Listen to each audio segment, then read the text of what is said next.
Isso, já tá gravando, pronto.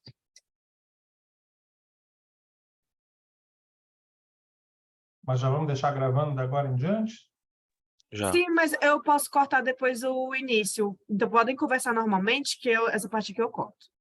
Uhum. Só quero... Beleza. Já tem 32 aí, né? Não é isso? Na Mas sala. é importante cumprir o horário, né? Que a gente ajustou, porque... Bom, vocês que sabem, né? Eu tô pronto aqui. Tá, eu tô com 36. Se você já quer começar, então, com esses 36, Aí é fica só. como vocês preferirem aí. Tá. Pode também deixar o pessoal entrar, a gente vai conversando um pouquinho, enchendo uma linguiça aí enquanto o povo... Aí tá entrando, pessoal.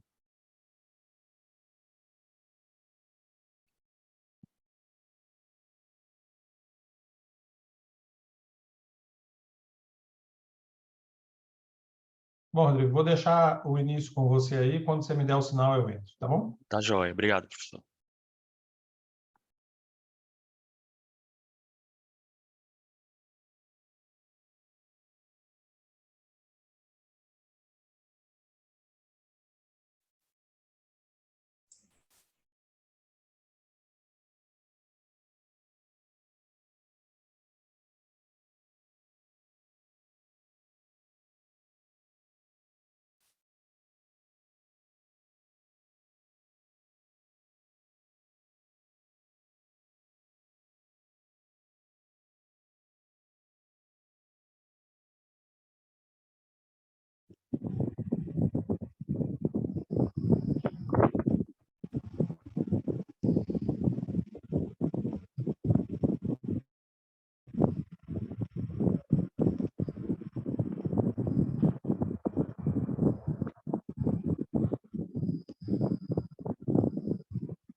Alguém com o microfone aberto aí.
Muito boa noite a todos os presentes. Eu me chamo Rodrigo Cunha, sou consultor aqui do IPOG, da unidade aqui do Pará.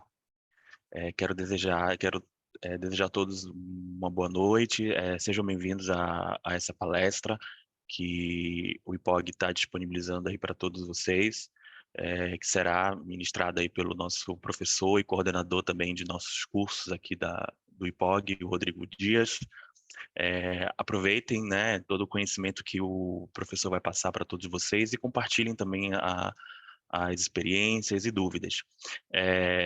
Quero dizer para todos vocês que esse evento ele vai ter certificação, então no período em até 7 dias o IPOG vai estar enviando para todos vocês o certificado aqui pelo e-mail de vocês que vocês cadastraram, tá bom?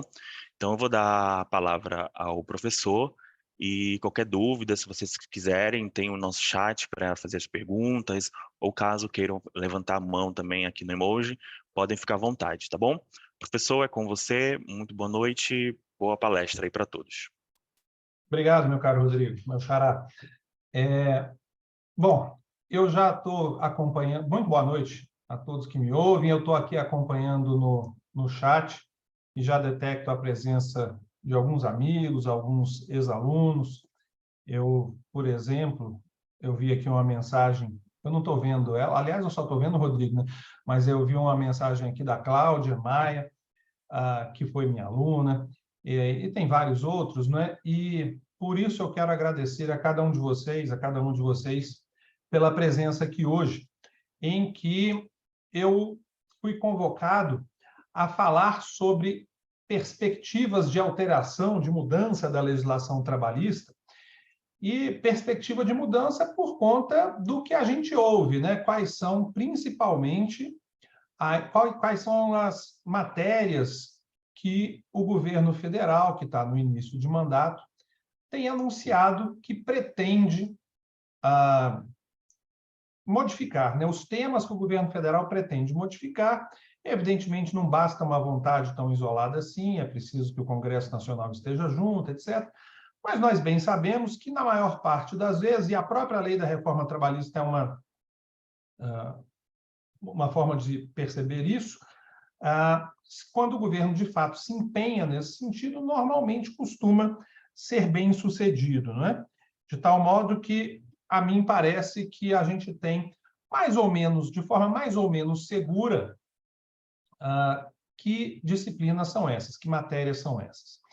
E aqui a gente vai fazer meio que uma espécie de trailer, né? Se a gente estivesse falando de um filme, uma espécie de trailer sobre cada um desses pontos, porque, evidentemente, cada um deles, como nós veremos, envolve uma grande complexidade. Não será possível, evidentemente, numa noite deles tratar todos com profundidade. Mas nós teremos aqui, trocaremos alguma ideia, vai ficar aberto a vocês, como ocorre durante as aulas, a palavra para eventuais questionamentos, e dessa forma eu acredito, espero, né, que ao fim desse encontro, quanto a esses temas todos, nós saiamos daqui com um melhor conhecimento do que nós entramos. Eu preparei rapidamente aqui um material, alguns slides, que eu vou passar a compartilhar aí com os amigos. Bom, aqui o título, né? As perspectivas de alteração da legislação trabalhista. Na linha do que eu acabo de lhes dizer, aquilo que tem sido divulgado, que será, pelo menos, objeto de tentativa de alteração legislativa. E eu vou tentar aqui mostrar a vocês no que é que isso pode nos afetar. Isso, evidentemente, afetará uma série de profissionais, os profissionais que trabalham na advocacia, com a contabilidade, nos departamentos de recursos humanos, departamentos de pessoal, administradores, alguns mais, outros menos, em cada uma dessas matérias, em cada um desses temas, será mais afetado, e eu acho que eu vou conseguir, espero conseguir passar isso a vocês. Vejam aqui.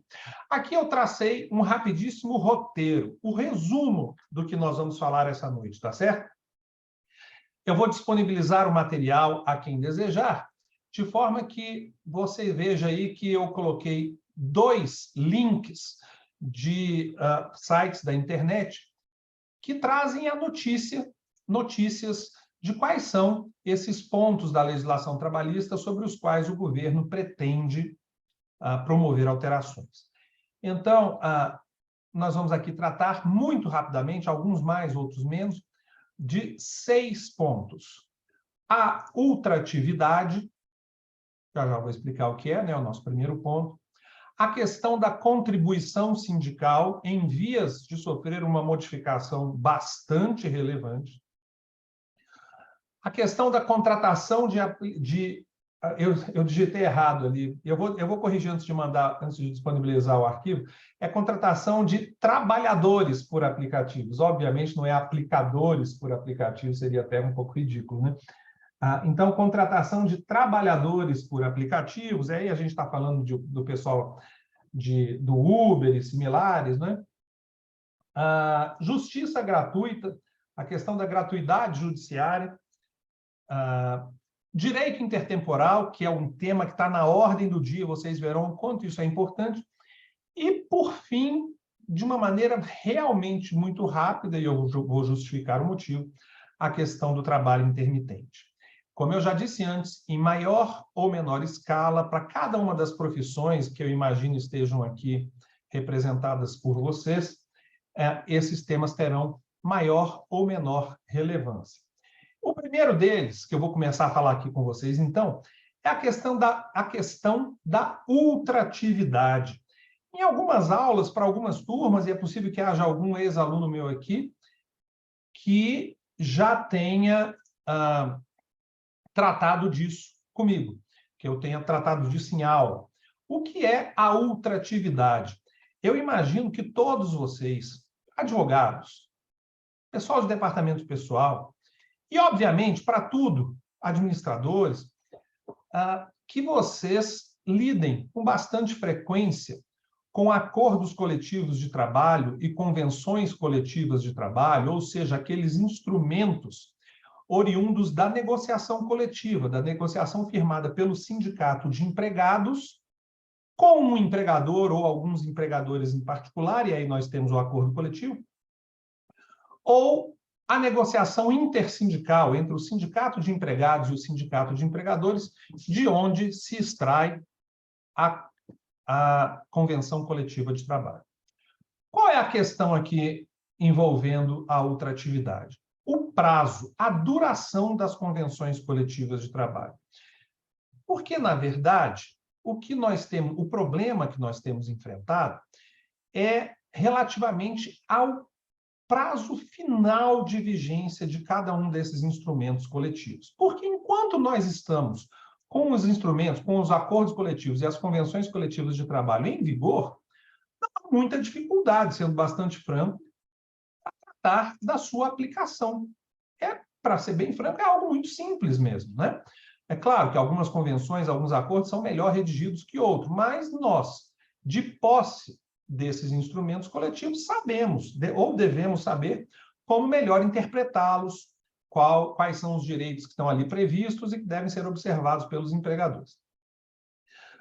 Mas a CLT, como você vê aí nos artigos 613, 614, estabeleceu um prazo de vigência para esses acordos coletivos e essas convenções coletivas. Prazo de 2 anos, no máximo, né? 614, parágrafo 3º, como você vê aí. O grande problema é quando nós chegamos ao término do prazo de vigência de um desses instrumentos e a negociação de um novo acordo ou uma nova convenção que deveria se seguir àquele que está em vigor, essa negociação não chega a bom termo. E nós alcançamos o prazo final do instrumento coletivo e agora, como é que fica a situação? Nós continuamos aplicando aquele anterior até que sobrevenha um novo, ou chegou o prazo final ali previsto no acordo, na convenção, e todos os seus dispositivos já não se encontram mais em vigor? Vou dar um exemplo muito prático, muito simples, só para facilitar o entendimento, tá bom? Imaginemos todos nós aqui que numa convenção coletiva de trabalho qualquer se estabelecesse o pagamento de horas extras com adicional de 60%, tá bom? De 60%. Mas imaginemos ainda que esse acordo coletivo, ou essa convenção, pouco importa, vigorasse, segundo os seus próprios termos, de 1º de maio de 2021 até 30 de abril de 2022. 2 anos, como permite a lei. Muito bem. Vamos imaginar que chegamos agora, né, estamos às vésperas, no meu exemplo aqui, do término do prazo de vigência dessa convenção coletiva, 30 de abril de 2023. Até 30 de abril de 2023, como eu disse antes, não tem dúvida não. Fez hora extra? Pagamento desse trabalho extraordinário com adicional de 60%, assim diz a convenção. Mas agora, imaginemos, entramos no mês de maio. Passou o prazo previsto para a convenção. E o que entrou no lugar dela? Devia estar, e no mundo ideal, uma nova convenção entraria em vigor em 1º de maio, mas os sindicatos não se ajustaram nesse sentido, não chegaram a bom termo, as negociações não foram bem-sucedidas e, pelo menos por hora, não temos nova convenção coletiva a aplicar. E o nosso empregado no mês de maio fez hora extra. Nós temos que pagar. E a minha pergunta é, adicional de 50% ou adicional de 60%? Continuamos aplicando a norma prevista na convenção coletiva anterior, ou agora ela deixa de ser aplicada e nós vamos aplicar apenas a lei? Qual é a solução aqui? Bom, meus amigos, aparentemente, ninguém é obrigado aqui a concordar, né? Mas olhando aí o arquivo que está compartilhado com vocês, aparentemente a convenção só vai vigorar dentro daquele prazo de sua vigência, né? Porque se a própria legislação estabelece que tem que ter um prazo de vigência que não pode ser maior do que 2 anos, a presunção é de que assim deve ser observado, né? As normas coletivas vigorarem apenas dentro daquele período de vigência nelas próprias estabelecido. E o Tribunal Superior do Trabalho, por longo período de tempo, assim decidiu, súmula 277, né? As condições de trabalho alcançadas por força de sentença normativa, e aqui se aplica também por força de acordo coletivo e convenção coletiva de trabalho, vigoram no prazo assinado, não integrando de forma definitiva os contratos. Significa dizer por essa súmula que, olha, em maio, no exemplo que eu dei agora há pouco, se o empregado fizer hora extra, é adicional de 50%. Na norma anterior, na norma coletiva, estabelecia-se o pagamento de um prêmio, se certas condições fossem alcançadas pelos empregados. Se a norma coletiva perdeu vigência, a partir dali, conforme essa redação da súmula, o prêmio deixa de ser devido. No entanto, lá, retroagindo no tempo aí mais de 30 anos, em 1992, o nosso legislador resolveu tomar um caminho meio diferente. Você veja aí, a Lei 8542, que tem uma disposição que diz que as cláusulas de acordos, convenções, contratos coletivos de trabalho integram os contratos individuais de trabalho, somente poderão ser reduzidas ou suprimidas por posterior acordo, convenção ou contrato coletivo de trabalho. Como que era isso? Previmos o adicional de 60% na nossa convenção. Ela chegou ao fim? Chegou. O prazo assinado nela chegou ao fim. Mas tem uma nova que entrou em vigor? Não. Então, até que uma nova entre em vigor, aquelas cláusulas anteriormente ajustadas seguem valendo. No meu exemplo, o adicional de 60% segue sendo devido, até que venha uma nova norma coletiva. É o princípio da ultratividade. A norma coletiva tem efeitos que ultrapassam o prazo previsto em si mesma de vigência. Essa tese, essa possibilidade, é a teoria da, como eu escrevi, né? Teoria da aderência limitada por revogação que o nosso legislador quis. No entanto, percebam que essa norma é de 1992 e, ainda em 92, poucos meses depois, o legislador mudou de ideia. Achou que não era uma boa e retomou a regra anterior, para dizer, olha, não tem ultratividade não. As normas coletivas vigoram exclusivamente dentro daquele prazo previsto para ela. Bom, considerada a clareza da norma, me parece que não haveria motivo para que houvesse qualquer tipo de dúvida. E assim o TST confirmou, modificou a redação da súmula 277 para dizer, olha, naquele períodozinho de 3 meses que vigorou essa norma aqui, ó, naquele período de 3 meses que vigorou essa norma, se naquele período terminou o prazo de vigência de uma convenção coletiva sem que uma outra a tivesse sucedido, a norma anterior seguiria valendo. Fora desse período, daqueles 3 meses, não. Esses 3 meses já ficaram para trás há muito tempo, significa dizer que o TST compreendeu que um acordo coletivo de trabalho, uma convenção coletiva de trabalho, somente tem vigência, as normas neles previstas somente devem ser observadas dentro daquele interstício temporal, dentro daquele prazo previsto no próprio acordo, na própria convenção. Com toda sinceridade, isso parece de uma, a mim pelo menos, né, parece de uma lógica irrecusável, é muito óbvio até, me parece que assim deva ser. No entanto, e aqui começamos os problemas, né? Em setembro, né? Setembro de 2012, 11 anos atrás, quase, o TST deu o que a gente chama, eu apelidaria aqui, de um cavalo de pau hermenêutico, né? Uma mudança súbita, sem pré-aviso, da sua jurisprudência, alterou a redação da súmula 277 mediante uma reunião de ministros daquela corte, sem que houvesse decisões anteriores que subsidiassem, que chancelassem essa mudança de postura, mas o fato é que o TST mudou a redação da súmula 277. Para fazer o quê? Está escrito aí, né, ao pé da página.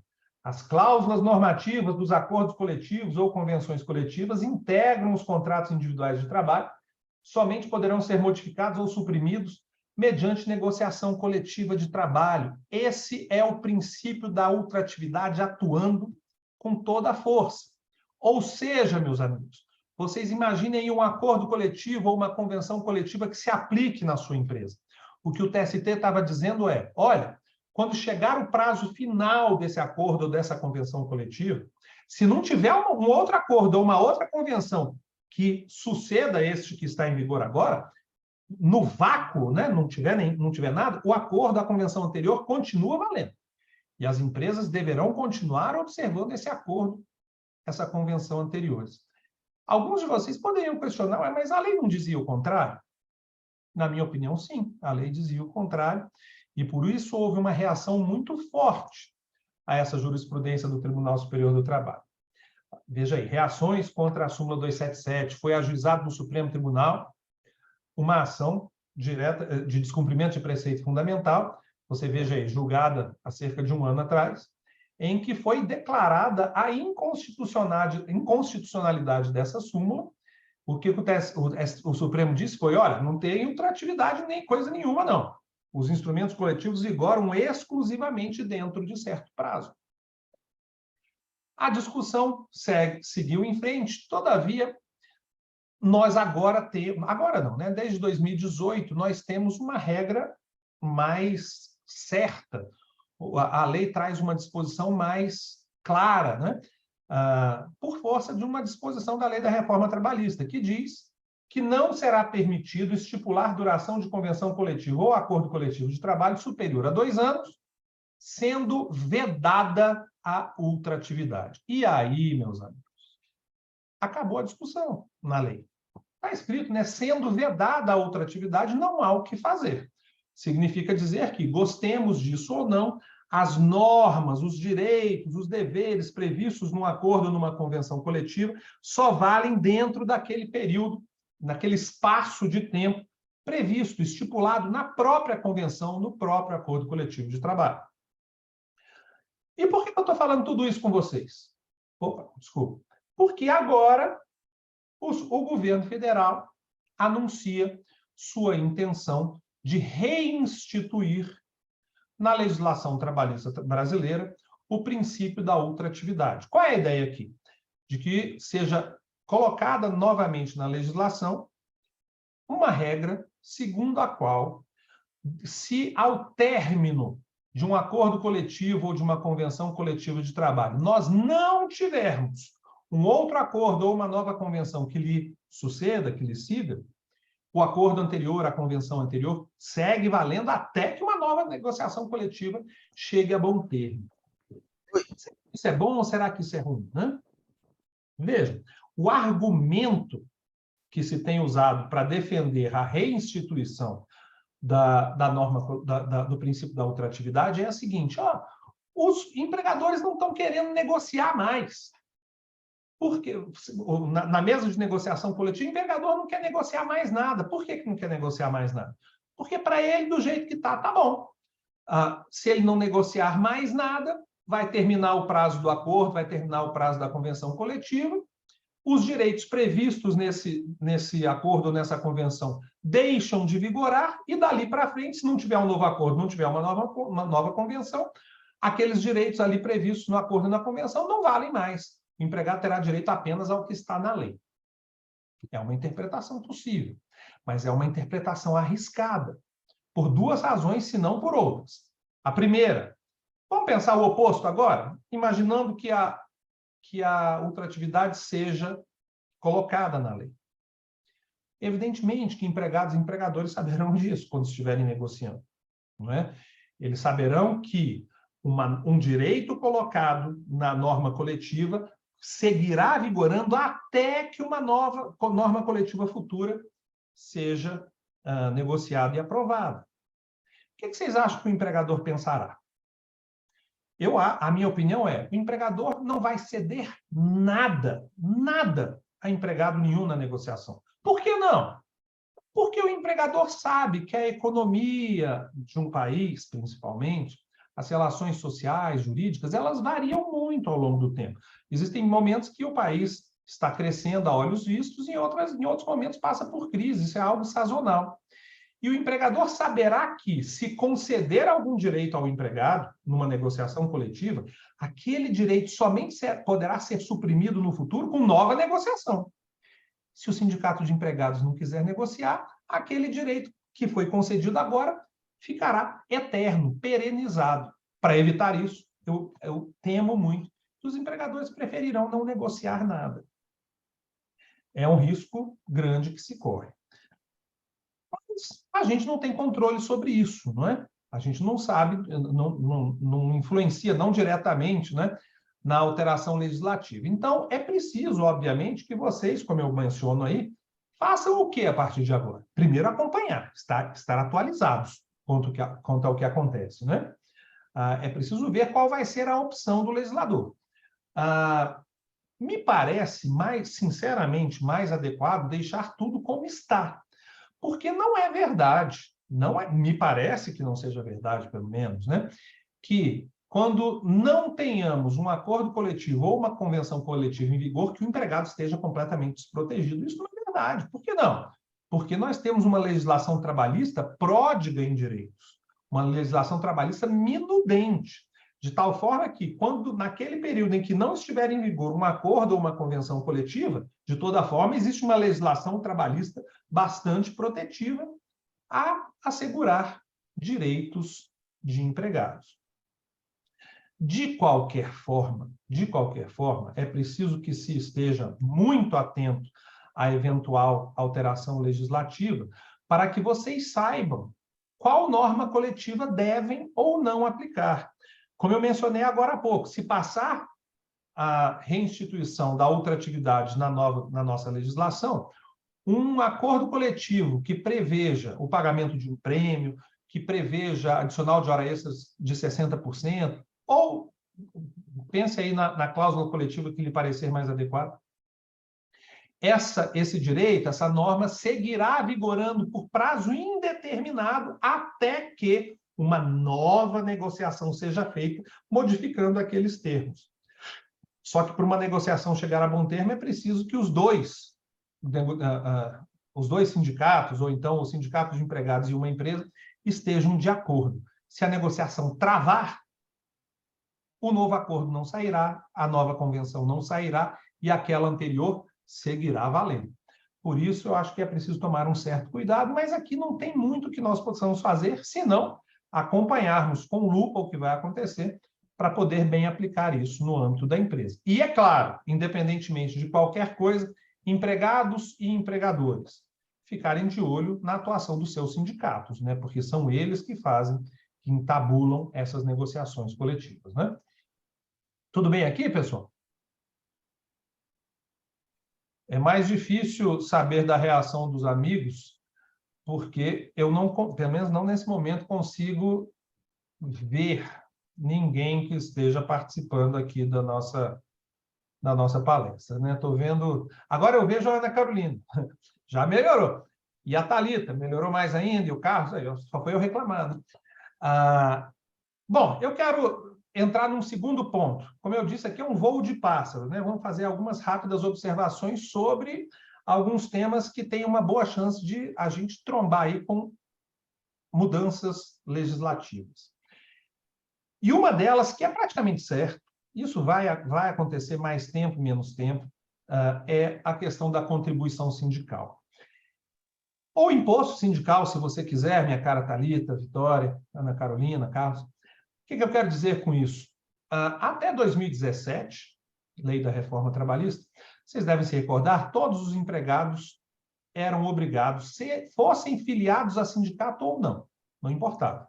Todos eram obrigados a pagar o imposto sindical, né? Descontar dos seus salários valor equivalente a um dia de trabalho por ano para arrecadar esses recursos e destiná-los ao sindicato representante de sua categoria. Isso caiu em 2017, né? Uma série de dispositivos que eu vou me abster de ler aqui, 545, 578, 79, 82, 83 da CLT, foram alterados pela lei da reforma trabalhista, que basicamente tornaram a contribuição sindical voluntária.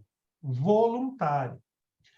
Tanto assim, e diga-se de passagem, que aqueles empregadores que seguiram descontando de seus empregados e repassando valores ao sindicato, sem que houvesse a anuência expressa, a anuência voluntária expressa do seu empregado, vários desses empregadores sofreram ações trabalhistas em que o empregado ajuizava a ação não contra o sindicato, e sim contra o empregador, querendo de volta aquele dinheiro que foi descontado do seu salário e repassado ao sindicato.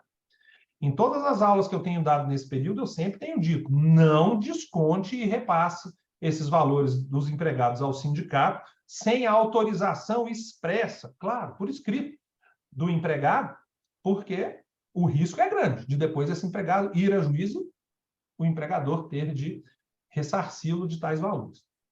Só que tudo isso tem um outro lado, né? Existe um outro lado dessa moeda, é a penúria com que ficaram os nossos sindicatos, de empregados e de empregadores, mas fundamentalmente aqui eu quero falar dos sindicatos de empregados. Só para que se tenha uma ideia, não sei se é possível, se eu consigo aumentar aqui um pouquinho, consegui, né? Não sei se vocês conseguem acompanhar aqui as receitas dos sindicatos. 3 tipos de receita, mas em 2014, 15, 16, 17, uma queda brutal aqui, você vê já a partir de 2018, tanto no sindicato de trabalhadores quanto no sindicato de empresas, com relação à sua arrecadação. Os sindicatos estão passando por pode haver uma outra exceção, claro, né? Mas por momento de penúria financeira. Isso é claro que é um problema, não é, pessoal? Se você é empregado, o seu sindicato provavelmente está pela hora da morte, né, financeiramente falando. Se você for empregador, provavelmente a mesma coisa. O grande problema é que a lei da reforma trabalhista deu um enorme poder aos sindicatos, né? Para negociar, vocês já devem ter ouvido muitas vezes falar na fórmula do negociado que prevalece sobre o legislado, né? Isso significa, na prática, uma força extraordinária ao sindicato, que o sindicato negociar prevalece, em certos casos, sobre o que diz a lei. E, francamente, quem negocia de barriga vazia, né? Quem negocia sem dinheiro nenhum, sem caixa, normalmente não negocia muito bem. Então, nós temos um problema aqui do financiamento sindical. Bem, o governo eleito no ano passado e que tomou posse agora em 1º de janeiro é um governo historicamente ligado, o presidente Lula é historicamente ligado às entidades sindicais, e todo mundo sabe disso. E uma das demandas das entidades sindicais é justamente a reinstituição de alguma forma de financiamento dos sindicatos. Hoje em dia, seria muito impopular, e eu acho que jamais passaria no Congresso, uma regra semelhante àquela que nós tínhamos anteriormente, em que todos os trabalhadores do país tinham que pagar um dia de salário para os sindicatos. O que se tem cogitado é outra coisa. Que outra coisa? Que nas assembleias de sindicatos, quando se for definida uma contribuição sindical, vamos ser bem francos, toda assembleia vai definir uma contribuição sindical, que ninguém é tão bobo assim no sindicato, né? vai se fazer a assembleia, vai se aprovar uma contribuição sindical que constará em texto de convenção coletiva de trabalho a ser cobrada de todos os empregados alcançados por aquela convenção coletiva de trabalho. E aí você dirá, porque eu já pensei isso.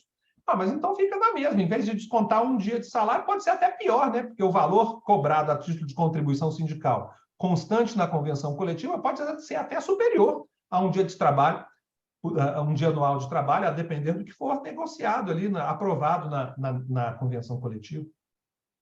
É possível. Só que tudo indica que haverá o direito de oposição. Como assim? Vamos imaginar que aqui a nossa amiga Ana Carolina fosse do sindicato dos comerciários de tal lugar.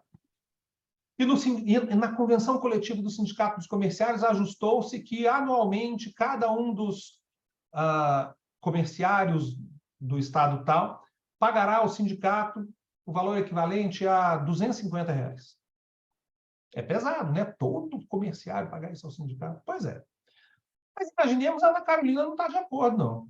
Ela não se sente devidamente representada pelo sindicato, ou o motivo que for.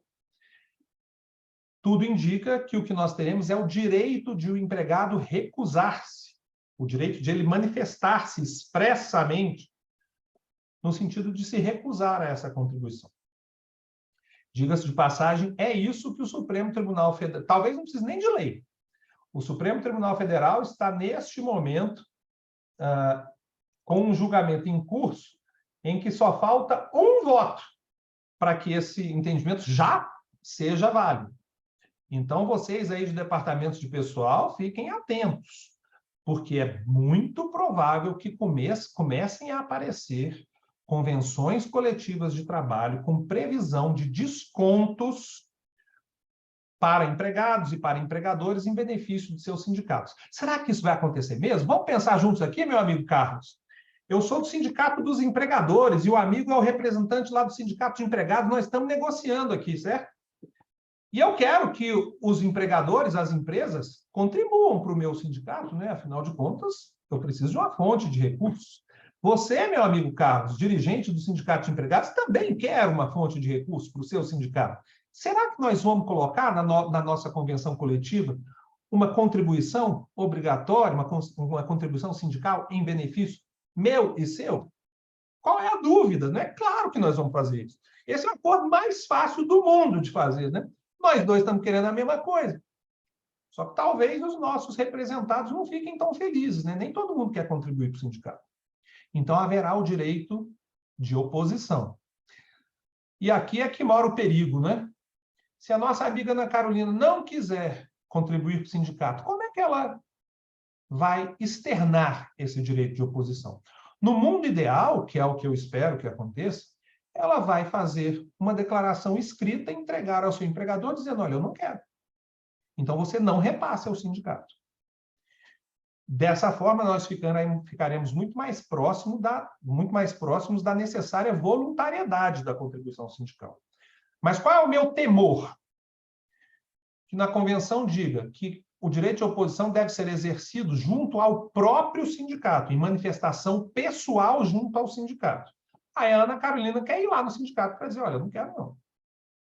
Só que o sindicato só atende do meio-dia a 1h para esse tipo de coisa. E é uma fila do tamanho do mundo. E eles botaram só uma pessoa para atender, e que não é das pessoas mais eficientes, né? Aquela bem devagar mesmo. E quando a pessoa chega lá para falar que não quer contribuir, nossa, houve um sermão de 40 minutos para tentar convencê-la do contrário e tal. Muita gente vai desistir de ir lá no sindicato fazer tudo isso. E vai acabar pagando. A gente vai ter que ficar de olho em como é que isso vai acontecer. Quais são os riscos das empresas? São dois.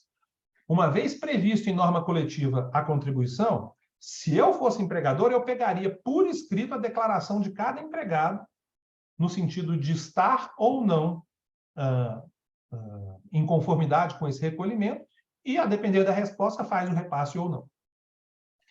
Mas, a depender do que constar da convenção coletiva, o empregador que não repassar vai ser demandado em juízo, Justiça do Trabalho, pelo sindicato, cobrando esses repasses. Outros empregadores que não tomarem cuidado nenhum com relação ao direito de oposição e já for fazendo o repasse ao sindicato, podem sofrer ações desses empregados, que teriam, em tese, o direito de oposição. Então, é preciso, outra vez, e agora, então, como é que a gente faz? Em primeiríssimo lugar, estar atentos aí ao que vai acontecer. Isso que eu estou acabando de mencionar, da alteração da contribuição sindical, isso vai acontecer. Provavelmente, se eu for chutar, eu digo que em menos de 2 meses isso ocorrerá por força de decisão do Supremo Tribunal Federal. Basta você, se quiser, coloque lá no Google, quem mudou os votos, aliás, foi Gilmar Mendes e Roberto Barroso, bota lá, Gilmar Mendes, Roberto Barroso, contribuição sindical, 2023. Pronto, você já vai achar lá que o Supremo mudou o entendimento para dizer que pode fazer a contribuição sindical a partir desse ano, desde que haja previsão em convenção ou acordo coletivo de trabalho, nos termos previstos na convenção e no acordo coletivo de trabalho, desde que haja direito de oposição por parte dos empregados. Muito diferente do que nós temos hoje, em que eu sei que muitos sindicatos, vocês têm lidado com isso ao longo dos últimos tempos, muitos sindicatos têm feito o que é possível, em alguns casos, até o que não é legal, para constranger empregados e empregadores a fazerem essas contribuições. No entanto, a posição do Supremo até hoje era firme, no sentido de que nada, nenhum tipo de contribuição é devida que não seja voluntária. Então, aquelas normas que estavam sendo previstas em convenção coletiva, dizendo que tem que repassar tanto para o sindicato, elas, se fossem contestadas em juízo, elas todas cairiam facilmente até que entre em vigor esse novo entendimento do Supremo, que parece que já está batendo na nossa porta aí. Então, é preciso ficar de olho, tá certo? Tranquilo até aqui? Bom, seguindo com o nosso voo de pássaro, é um trailer aqui, né, sobre cada um desses temas, eu preciso até acompanhar aqui o meu tempo. Que horas são já? Tá. Esse aqui é mais simples, porque eu acho aqui que a minha amiga Thalita anda de Uber, pelo menos de vez em quando, né, Thalita? A Cláudia também. O Tiago, às vezes, deve receber uma entrega de comida na casa dele pelo iFood, né? Já a Ana Carolina usa o Rappi e assim por diante. De forma que vocês sabem do que eu estou tratando. Esses trabalhadores que prestam serviços por meio de aplicativos. O que acontece?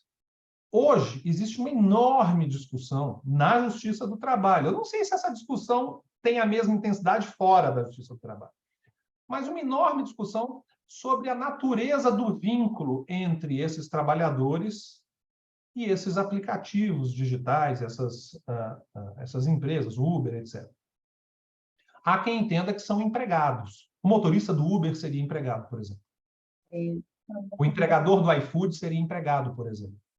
E há aqueles que entendem que eles não são empregados, por ausência de atendimento a algum dos requisitos da relação de emprego. Quem estudou comigo talvez se recorde, nós estudamos bastante isso, né, os requisitos da relação de emprego.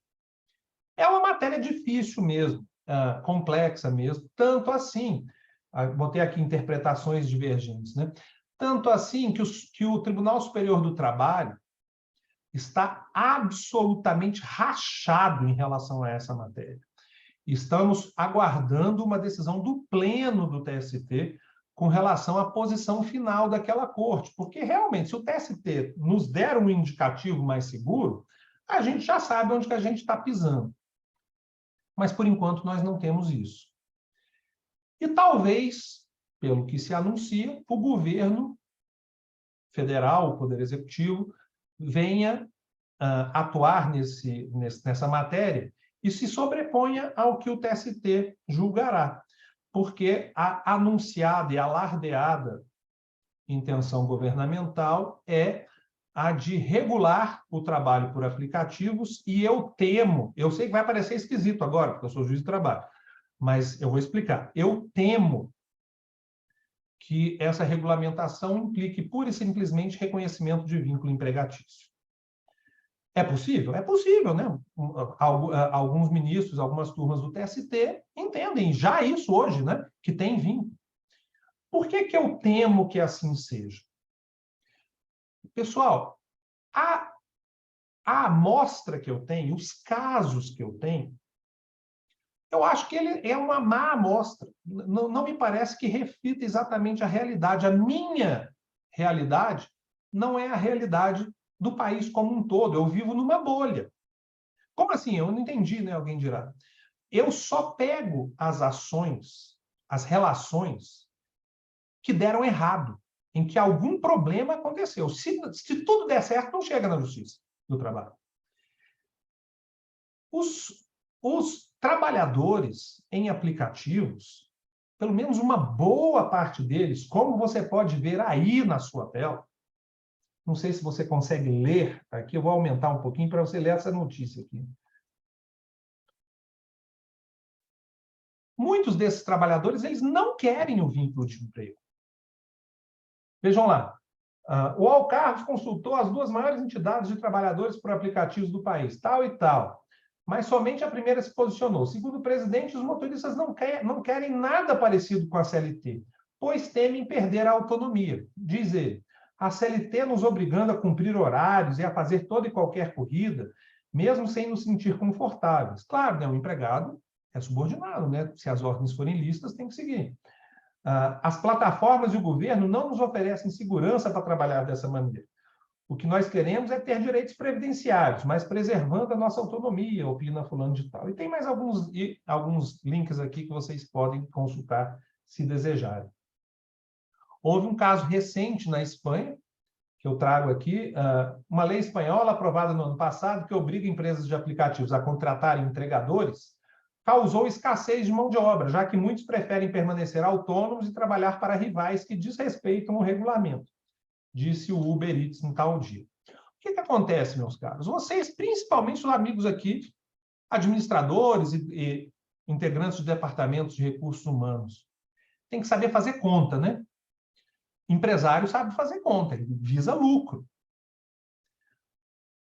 O motorista do Uber, hoje eu não tenho certeza absoluta, mas até uns 2 anos atrás, que eu tinha uma irmã que era motorista de Uber, eu tenho essa irmã, ela só não é mais motorista de Uber, né? Mas ela tirava 75% do valor das corridas, do faturamento dela, portanto, né, para si mesma, repassando ao Uber, à plataforma, os outros 25%. Se houver vínculo de emprego aí, o Uber vai fechar as portas, porque é impossível o lucro. Se você tiver uma empresa que a cada R$100 que entrarem na sua empresa, 75 você pague aos seus empregados, sobre esses 75 você terá, como muitos aqui sabem, que recolher INSS, que recolher FGTS, que fazer a provisão para pagamento de férias, para fazer a provisão para pagamento de 13º salário. Esses R$75 vão chegar aproximadamente a 120. Ou seja, entra 100 e você já é devedor de 120. Mas se você for uma empresa com muita procura, o prejuízo vai ser maior. Porque se entrar 1 milhão, você vai gastar 1.200.000. Se entrar 10 milhões, você vai gastar 12 milhões. A conta não fecha. Eu não acho que o Uber iria embora por causa disso. Não é o fim do mundo. Só que ele não pagaria mais 70% para os motoristas. Talvez pagasse 40%. Será que os motoristas iam querer? Eu acho que não vão querer. Olha o que aconteceu na Espanha. Muitos preferem permanecer autônomos e trabalhar para rivais que desrespeitem. Aqui para nós seria a lei, né? Que desrespeitem o regulamento lá para eles. É um problema? É um problema, sim. Uber Eats, Rappi, etc., em muitos contextos, e a pandemia mostrou que isso é verdade, em muitos contextos, são uma tábua de salvação para trabalhadores desempregados. E a eventual ausência desse serviço vai causar prejuízo a consumidores. Eu e você, com certeza, muitos aqui usam desse tipo de serviço. Mas então o negócio é deixar tudo como está? Esses caras não têm proteção nenhuma, vamos deixar desse jeito mesmo? Não é isso que eu estou falando, né? Obviamente. Só que a gente precisa se desvencilhar daquela ideia de que toda relação de trabalho precisa ser obrigatoriamente regulada pela CLT. Eu tenho um colega, o juiz do trabalho no Rio de Janeiro, que tem uma ótima expressão para isso. Existe vida fora da CLT. No que diz respeito aos trabalhadores em aplicativos, como a entrevista do presidente de uma das maiores associações brasileiras, assim como ele diz, O que eles precisam, a rigor, é de proteção previdenciária. Se ele sofrer um acidente na rua, tenha a proteção previdenciária, securitização. Alguém aqui, se tiver alguém aqui que conhece bem direito previdenciário, poderia inclusive dizer, mas eles já têm proteção previdenciária. Porque eles podem, e alguns poucos fazem, e esse é o problema, alguns poucos fazem o recolhimento previdenciário e ser segurado da Previdência Social, mas são poucos que fazem isso. Infelizmente, o que nós temos é um motoqueiro do Rappi aí que, se sofrer um acidente, tá ao Deus dará. O que talvez pudesse ser feito era obrigar que os contratantes, eu não falei empregadores, que os contratantes dessas pessoas, por força de lei, eles sejam obrigados a fazer o recolhimento que hoje cabe ao próprio trabalhador autônomo, nesses casos, porque a gente sabe que, na prática, a maior parte deles não o faz.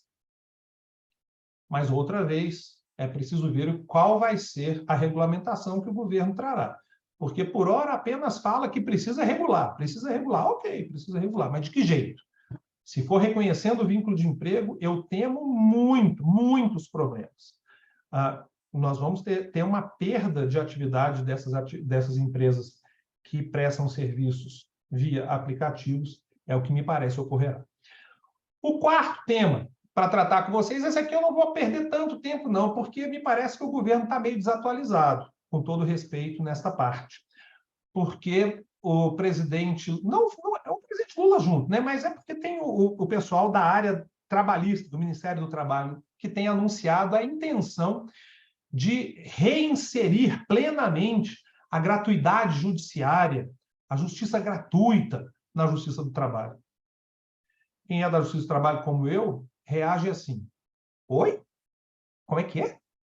Porque isso já tem. A lei da reforma trabalhista mudou isso, de fato. Se eu ou você ajuizássemos uma ação trabalhista em 2018 e perdêssemos, nós pagaríamos os honorários para o advogado da parte contrária. E isso, meus amigos, representou um freio monumental a ações trabalhistas. Muita gente que ajuizaria a ação não ajuizou por temor de, na prática, além de não ganhar nada, sair devendo, né? Era um risco.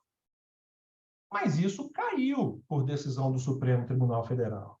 Não é? Eu menciono aqui que na ação direta de inconstitucionalidade 5766, os dispositivos que exigiam dos reclamantes o desconto no valor que eles ganhavam para pagar o advogado da parte contrária, essa disposição não mais vigora. Contra a minha pessoal vontade, diga-se de passagem, porque eu acho que ela era uma norma que moralizava o acesso ao judiciário trabalhista. Mas isso já não está em vigor hoje. Então, essa modificação, na verdade, não assusta ninguém. Nem o empregador que mais raiva tenha da Justiça do Trabalho está temeroso disso, porque isso já está acontecendo. Não é?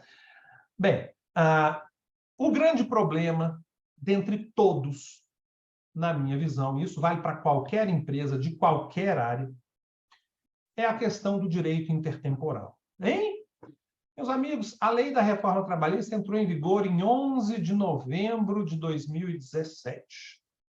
Ela provocou uma série de alterações na legislação. Vocês conhecem. Eu vou falar aqui de uma alteração que talvez sirva para todas as empresas, não importa o seu porte, não importa a sua área de atuação, que é a questão do intervalo que deve ser concedido aos seus empregados. Tá bom? Qual foi a modificação da lei da reforma trabalhista nesse particular? Antes, o intervalo, eu estou falando do trabalhador que trabalha mais de 6 horas, ok? Que tem que ter um intervalo de no mínimo 1 hora, no máximo 2. No mínimo 1 hora tem que ser o intervalo.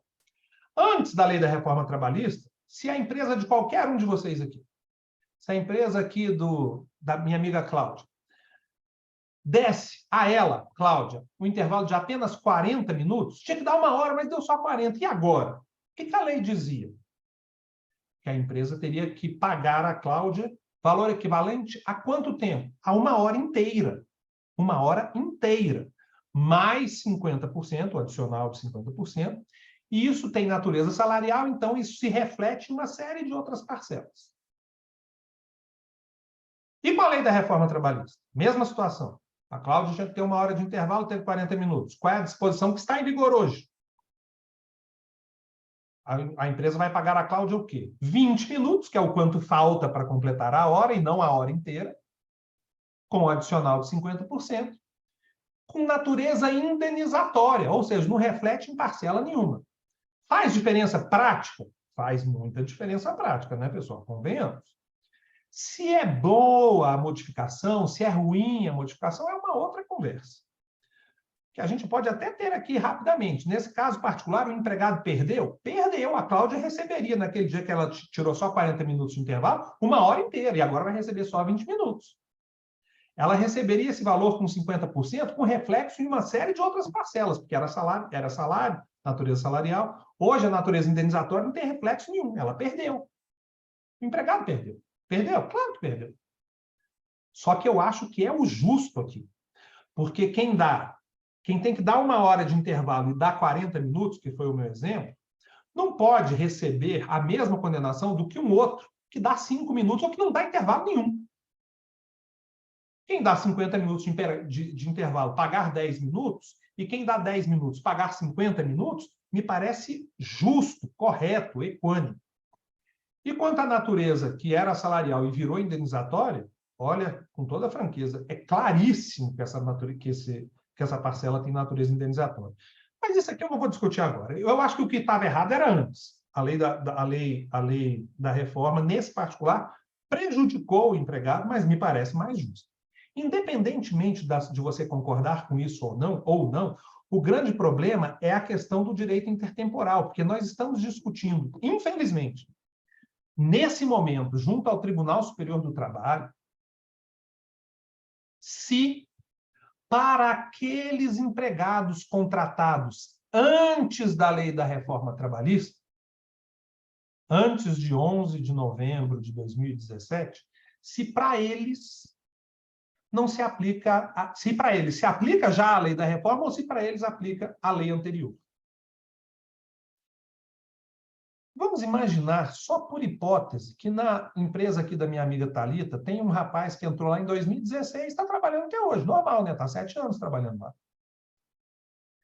De vez em quando, esse rapaz, imaginemos, hipoteticamente, é só olhar o cartão de ponto dele, de repente, esse rapaz, de vez em quando, teve um intervalo menor do que 1 hora. 45, 50 minutos.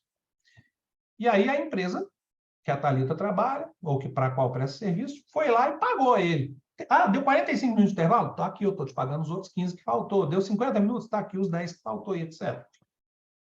Talvez não pague, né? Mas um dia esse cara é mandado embora, ele entra na justiça e cobra tudo isso, e aí vai ter que pagar, né? Só que esse cara entrou nessa empresa, eu falei, em 2016. A lei em 2016 era outra.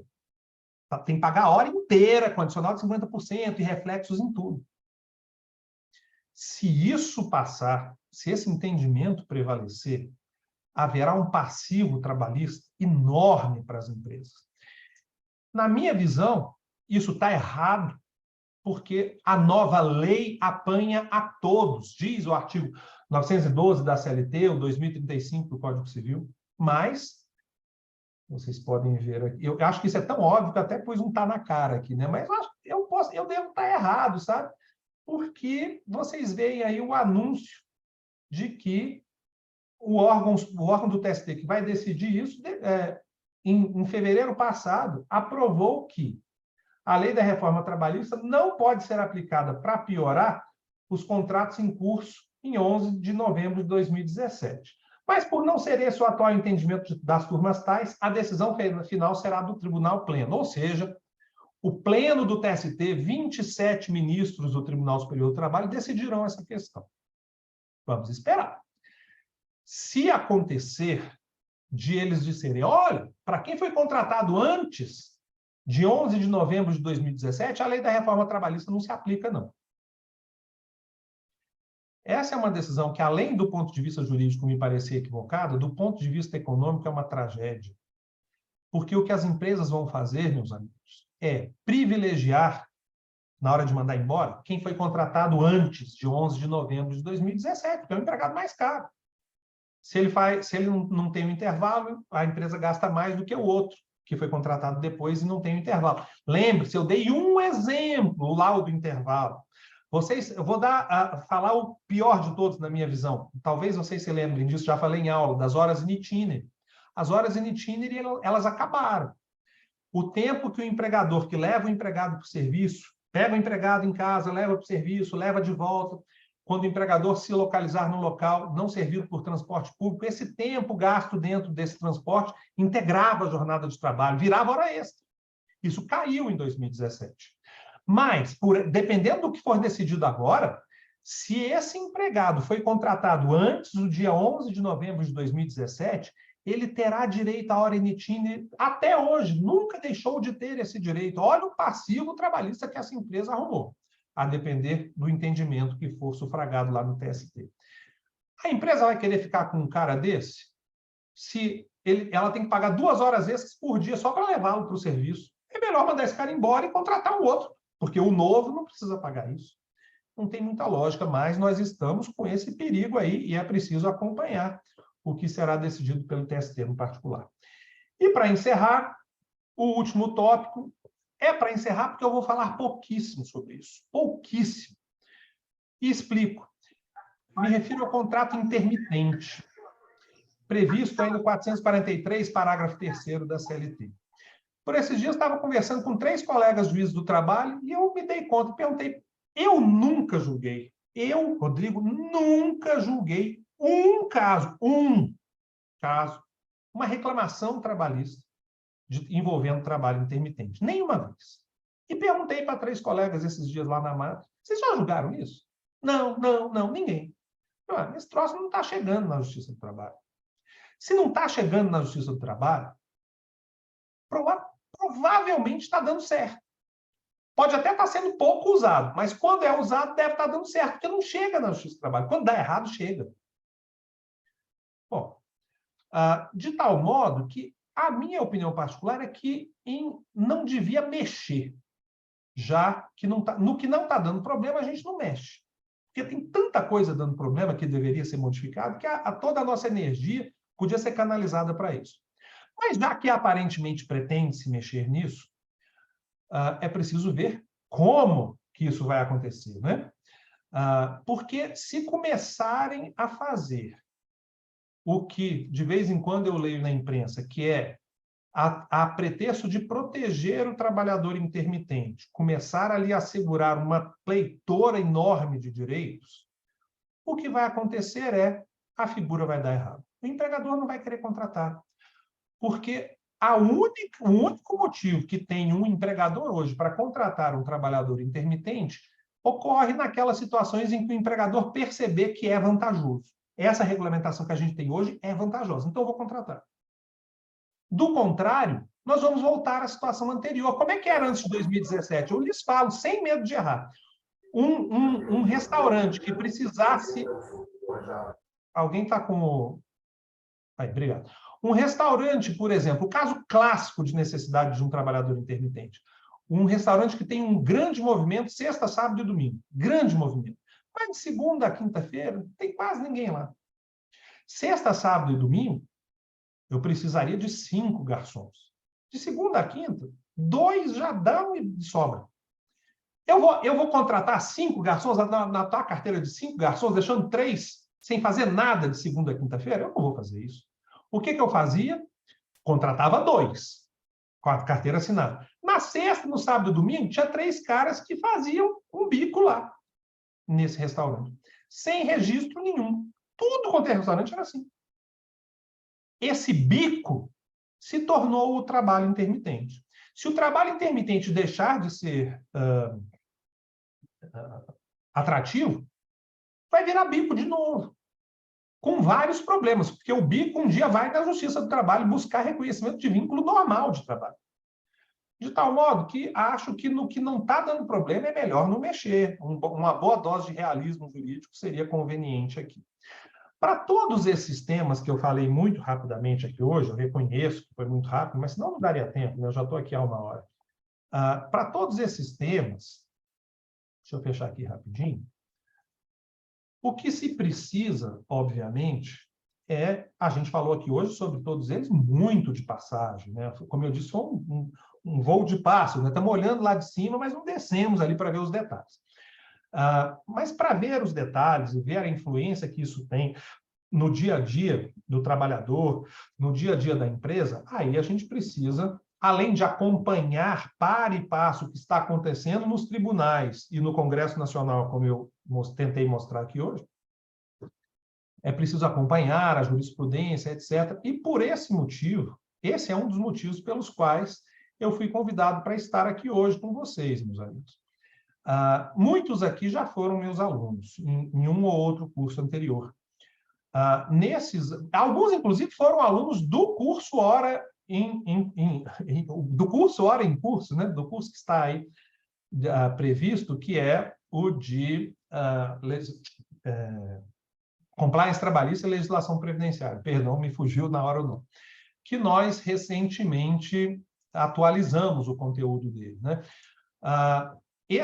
A ideia, como aqueles que já tiveram comigo nesses cursos, é de que os nossos alunos possam acompanhar a atualidade, o par e passo que acontece na jurisprudência e na legislação, para não ser apanhado de calças curtas aí ao longo do caminho. Além disso, nós temos no nosso curso uma tradição que, graças a Deus, tem se confirmado em cada turma, né, de montarmos, os colegas que estão aqui, a Thalita, a Cláudia, eu tenho certeza quase absoluta que nas turmas de que elas integraram, ainda temos grupos no WhatsApp em que, eventualmente, até hoje, ao longo do curso, é claro que a gente faz isso, mas depois que termina a turma, inclusive, a gente continua discutindo alguns temas, sempre tem alguém que tem alguma dúvida, aí a Cláudia tem uma dúvida, e por um acaso a Luziane, que está naquele mesmo grupo, teve esse caso há um mês atrás lá na empresa dela e traz uma solução, o outro veio, tem um professor que já estudou isso, enfim, normalmente, isso não é nem um pouco raro, de que nós tenhamos uma troca de ideias ali que muitas vezes chega a uma boa solução sobre as dúvidas e questões postas. Dúvidas de ordem prática. Quem bota dúvida lá, olha, eu estou aqui na minha empresa com um caso assim, assim, assado. Acontece demais, né? Então, a gente tem um curso que até nesse aspecto do debate fora de sala de aula é muito rico, penso eu. De tal modo que, como nós promovemos uma modificação, uma atualização desse curso recentemente, para aqueles que não integraram, para os que integraram também, né, claro, mas principalmente para os que não integraram nenhuma dessas turmas, a ideia, principalmente aqui dos nossos amigos do estado do Pará, que promoveram esse encontro, mas do Brasil inteiro, claro, todas as unidades do IPOG estão preparadas para isso. A ideia aqui é de que vocês deem uma olhada no conteúdo atual que nós temos, no corpo docente que nós temos, e se for de seu interesse, eu espero que seja, venha conosco integrar as novas turmas que estão sendo abertas de Compliance Trabalhista e Gestão Previdenciária. Curso de pós-graduação que você conclui em 12 meses, mas que, como eu acabo de dizer, a vantagem disso é que você pega o seu diploma de pós-graduado em 12 meses, mas nós seguimos depois, inclusive, debatendo casos que apareçam. A ideia aqui é, de fato, de que aqueles que nos acompanham, que integrem essas turmas, estejam permanentemente atualizados. Tá bom? Eu vou abrir a palavra para alguém que queira, se é que vai ter alguém que queira fazer alguma pergunta. Eu não olhei o chat enquanto eu falava, vou até dar uma olhada aqui. E, do contrário, passo aí ao nosso amigo Rodrigo Cunha, que está coordenando aqui esse evento. Enquanto isso, como eu disse, vou dar uma olhadinha aqui no... Rodrigo, me dá mais 5 minutinhos aqui, eu vou olhar o que os meus amigos escreveram aqui no chat. Por exemplo, no sindicato da minha categoria já aconteceu no último acordo coletivo. Acho que o que a pessoa que está dizendo já botaram lá uma cláusulazinha dizendo que tem que descontar uma contribuição assistencial, provavelmente, é o nome que eles mais gostam de colocar. Uma contribuição assistencial em benefício... Não é o meu amigo Tiago ali. Em benefício do sindicato tal. Enquanto não passar no Supremo Tribunal Federal e enquanto não virar lei, isso não é obrigatório. Ainda não é obrigatório. tomar muito cuidado. Empresa, por exemplo, eu não sei o nome da pessoa que colocou aqui essa observação. Aquela história, né? Mas eu passei o dinheiro para o sindicato lá da categoria porque eu acreditei no que estava lá na convenção. Pois é, acredite com o pé bem atrás, porque por hora isso vai mudar muito, muito, muito em breve por força de decisão do Supremo, mas por hora ainda é necessário. A contribuição é voluntária, não é obrigatória, e a rigor continuará sendo voluntária, porque o empregado terá o direito de oposição, como eu tentei explicar. Quem não quis contribuir tinha que ir no sindicato entregar por escrito a solicitação de não descontar. Pois é, esse é um problema. Eu peço a opção de não sindicalizado por escrito, na empresa que trabalha, acontece isso, faz uma carta de próprio punho, é o que eu acho que deve ser feito, o Zé Fernando mencionou aqui. Eu soube de muito comentário dizendo que não tem como considerá-los como empregados. O Giovanni está se referindo certamente aos trabalhadores por aplicativos. Isso é uma meia-verdade. Se eu fosse advogado, meu amigo Tiago Batista aqui é um excelente advogado lá no Pará. Um bom advogado consegue argumentar que é empregado. Agora, decidir que é ou que não é empregado é uma outra conversa, né? Eu, particularmente, não acho que seja. Por melhor que fosse o advogado, por exemplo, meu amigo Tiago aqui, comigo ele não sairia vencedor dessa história, né? Mas ele certamente recorreria a quem sabe mais do que eu. A Gabriela Rodrigues disse aqui, sem relação à contribuição junto ao INSS, o Uber pode contribuir de forma individual. Exatamente, pode, Gabriela. Mas eu não sei se você, minha amiga, conhece motoristas do Uber, e a maior parte deles não faz isso. Por uma questão de cultura, de economia na cabeça do sujeito, sei lá o que vai ali. Ele não se preocupa com essa proteção previdenciária, de tal forma que uma possível solução, que eu acho muito razoável, era obrigar o tomador de serviços, nesse caso particular, a se encarregar desse recolhimento. Mas, enfim, vamos ver o que vai ser regulado. O funcionário na modalidade de contrato intermitente pode trabalhar quantos dias seguidos? Está até aqui na tela, não é? Quem que perguntou? Aline. Está até aqui na tela, ó, Aline. O trabalho é não contínuo, não é contínuo. Bom, a única legislação que nós temos indicativa do que significa continuidade de forma objetiva é a legislação do empregado doméstico, que exige continuidade para a caracterização do vínculo e diz que continuidade é trabalhar 3 dias por semana. Então, me parece que o trabalho intermitente, para que não haja risco, eu digo, pelo menos, né? Para que não seja reconhecido uma relação de emprego propriamente dita nos moldes seletistas tradicionais, o empregado deve trabalhar de forma intermitente, no máximo 2 vezes por semana para o mesmo tomador de serviço. Mas, assim, eu teria muito mais a falar, porque eu não tenho tempo agora de explicar. O grupo segue em movimento. Eu acho que deve ser qual Insta.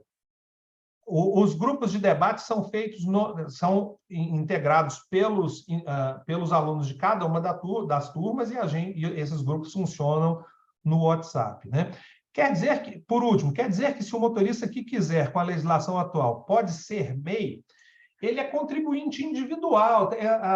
Eu não vou lembrar o número do artigo agora, mas ele é contribuinte individual ao INSS, inclusive com uma alíquota de recolhimento muito vantajosa, mas ainda assim, infelizmente, não é uma norma que costuma ser seguida pelos trabalhadores em aplicativos, e por isso, vez mais, me parece que se o nosso objetivo é lhes assegurar assistência previdenciária, o ideal, bom, na minha limitação, eu só consigo imaginar essa solução, né? Mas, enfim, o ideal seria que o tomador de serviço se encarregasse desse recolhimento, sob pena de responsabilidade dele por qualquer infortúnio, não é?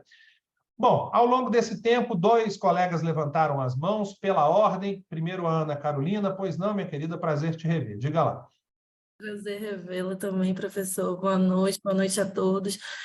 Sobre essa questão de entregadores, eu tive um processo recente no escritório que eu estava representando o reclamante, que era o entregador, que o iFood tem, não sei se alguém tem conhecimento, mas o iFood tem 2 modalidades, né? Uma modalidade que é a nuvem, onde o próprio entregador se cadastra na plataforma para prestar serviços, e aí ele recebe do aplicativo as entregas, né, para realizar, a determinação das entregas é feita pelo aplicativo, e aí ele aceita se quiser e faz a entrega.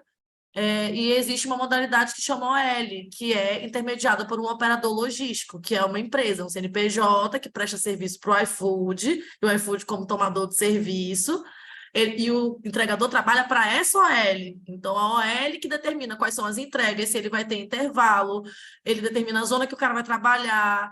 E aí, nesse caso, esse reclamante, ele era prestador de serviços através de uma OL, teve um desentendimento com o proprietário da empresa, o cara simplesmente parou de responder no WhatsApp, ele não conseguia fazer a migração para trabalhar como nuvem, ficou impedido de trabalhar durante meses, e ele trabalhava como entregador, como fonte única de renda. E a gente teve que entrar com uma ação com pedido de tutela de urgência contra o iFood e contra o entregador principal, para poder liberar o acesso dele à plataforma do sistema nuvem para que ele pudesse voltar a trabalhar. E aí pedimos reconhecimento do vínculo empregatício, comprovando que ele era um empregado, porque ele recebia ordens, tinha comprovação de print de WhatsApp, áudios, tinha testemunhas, etc. O OL, né, que é o intermediador da contratação, sumiu, foi revel, e a iFood foi condenada de forma subsidiária. E aí eles recorreram para o TRT, não conseguiram reformar, não recorreram ao TST, não sei porquê, e aí transitou o processo e a gente está na fase de execução.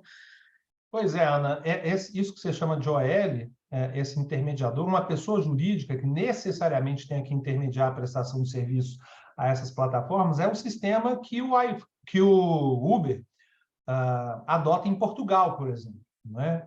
Você, não é igual aqui, qualquer um vai lá e presta, né? Mas, no seu caso, o reconhecimento do vínculo foi com a tal OL, né? E o iFood foi responsabilizado por ser um tomador de serviço, que não cuidou aquela história da súmula 331. Realizou, né, o contrato. Exatamente. E o meu querido amigo Tiago, eu só estou vendo a parte de cima da camisa, mas eu suponho que seja uma camisa a mais bonita, agora está confirmado, a mais bonita do Brasil. Diga lá, meu amigo. Boa noite, professor. Boa noite, pessoal. Então, eu quero fazer duas observações. Aqui na comarca de Paragominas, as ações trabalhistas elas caíram de forma drástica depois da reforma por conta dessa questão das horas in itinere. Então, a questão a questão intertemporal da aplicação da lei para a cidade seria um retrocesso absurdo, porque a mineradora teria que demitir quem tem os contratos antigos para poder tentar se livrar desse problema futuro. Então, isso seria um desgaste muito grande. Mas, para colocar uma outra situação relacionada a essa questão da Uber, hoje, os municípios eles têm como fazer a legislação própria. Aqui, a legislação do município ela está passando na Câmara dos Vereadores, e uma das obrigações que estão em xeque para as operadoras, aqui a gente não tem Uber, quer dizer, tem, mas quase não tem motorista, tem as plataformas aqui da cidade, é que eles tenham essa obrigação de recolher a previdência, para que o motorista possa ficar assistido quando ele tiver algum problema, algum acidente, algum roubo, algo nesse sentido. Não gerando o reconhecimento de vínculo, porque a lei municipal não tem poder para fazer isso, mas, em tese, ela poderia estabelecer algumas obrigações, e entre elas eles querem obrigar as empresas a recolher o INSS na modalidade que não é de reconhecimento de vínculo, mas teria essa possibilidade aqui na legislação municipal. Isso me chama atenção porque, como aqui eu estou representando algumas plataformas, isso é um risco absurdo para poder, daqui a pouco, se pleitear o vínculo de emprego para esses trabalhadores. Bom, eu não sabia disso, mas, enquanto você estava falando, fui até conferir aqui, porque até algumas coisas que são até intuitivas. Eu acho que essa lei aí, que vai ser aprovada, se é que ela vai ser aprovada, né, é de uma inconstitucionalidade escandalosa, porque não compete ao município legislar sobre isso. A gente pode pensar, né, Tiago? Não, mas aqui não é exatamente direito do trabalho. Ok, se fosse direito do trabalho, sem dúvida não podia, né? Sim. Se a gente estiver falando sobre relações entre trabalhadores autônomos e seus tomadores, a gente está falando de uma relação de natureza civil. Sobre direito civil também o município não pode legislar. Não, mas nós estamos falando sobre legislação sobre transporte. Aí eu fui até olhar o artigo 21, inciso... Estava aqui marcado. Um dos incisos do artigo 21 também é competência da União. Uma lei dessa que sair, aí no Supremo ela vai cair, porque o município não cuida disso, não. Mas, enfim, né? Não me parece que... Vai dar trabalho, até que advogado não acha isso tão ruim, né? Muito É bom, serviço. né? Mas, no fim das contas, não me parece que esse seja um bom caminho. Esse voluntarismo legislativo de vereadores não costuma dar em boa coisa, porque acaba sendo uma legislação inconstitucional, né? Os nossos heróis lá de Brasília, deputados e senadores, nem sempre fazem tudo que a gente quer, né? Mas é com eles que a gente tem que resolver esse tipo de questão. Meu carinho, olha, Tiago, Ana, a Cláudia, Orlene, Luziane, Carlos, representando todos os demais, e eu mencionei esses, porque esses eu os estou vendo, né? Vendo o rosto de cada um. Eu quero agradecer por vocês terem estado aqui junto comigo hoje e passo a palavra aí ao nosso anfitrião, o Rodrigo Cunha, meu xará, que talvez tenha ainda um ou outro aviso complementar. A Rosilene, que eu também estou vendo agora, deixo meu abraço, e passo, Maria Leonéia, da mesma forma, e passo a palavra ao Rodrigo Cunha. Obrigado. É isso, gente. Na verdade, eu queria agradecer mais uma vez ao professor por ter disponibilizado do seu tempo para compartilhar, né? Eu tenho certeza que foi muito enriquecedor para todos vocês, né, como profissionais. Então, queria agradecer mais uma vez, professor, agradecer a presença de todos também. Para quem chegou depois, né, eu havia dito que o certificado vai ser enviado para vocês pelo e-mail também. Então, podem ficar tranquilos e desejo a todos uma boa noite. Quem quiser conhecer também, quem não é nosso aluno, sei que muitos são aí nossos alunos das nossas pós, mas quem não é e tem interesse em conhecer também, eu atuo aqui no Pará, então quem tiver informações, querer tirar algumas dúvidas sobre nossas pós, o professor ele coordena também uma das nossas especializações, que é voltada muito para o que foi tratado aqui, que é o de compliance trabalhista e gestão previdenciária. Inclusive, a gente vai estar inaugurando agora aqui uma turma presencial, nossa primeira turma presencial aqui em Belém, do Pará. Mas também o IPOG ele é uma instituição a nível nacional, então a gente está presente em todos os estados brasileiros, né? Então, qualquer dúvida, vocês ter o meu contato, que aí a gente vai passar as informações e vocês serão muito bem-vindos aqui no IPOG. Obrigado, gente. Boa noite para todos. Rodrigo, desculpa, meu amigo, é porque eu acabei esquecendo e eu acho que vai ser mais fácil, enquanto todo mundo está aqui, de eu passar a todos que desejarem o arquivo que foi usado para essa apresentação.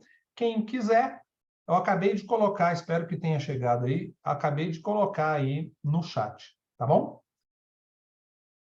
Confirmado? Está aí no chat de vocês? Acho que sim, né? Ah, sim, obrigada. Tá bom, então. Muito obrigado, então, Rodrigo. Fico às ordens e aos nossos amigos aí, todos, obrigado por terem vindo aí. Grande abraço. Boa noite a todos. Oi. Rodrigo, qual é o teu número? Vou deixar aqui no chat meu telefone para quem, qualquer dúvida, vocês podem me chamar, tá ok?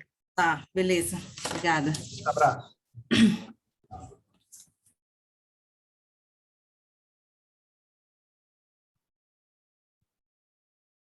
Podem estar salvando, que aí eu falo com vocês.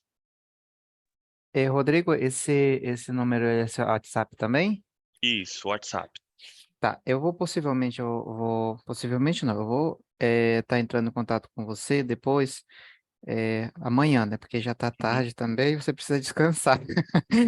É para resolver uma situação, porque eu tenho um curso que eu não finalizei e eu me interessei por esse de compliance aí eu vou conversar com você para ver como é que a gente pode fazer.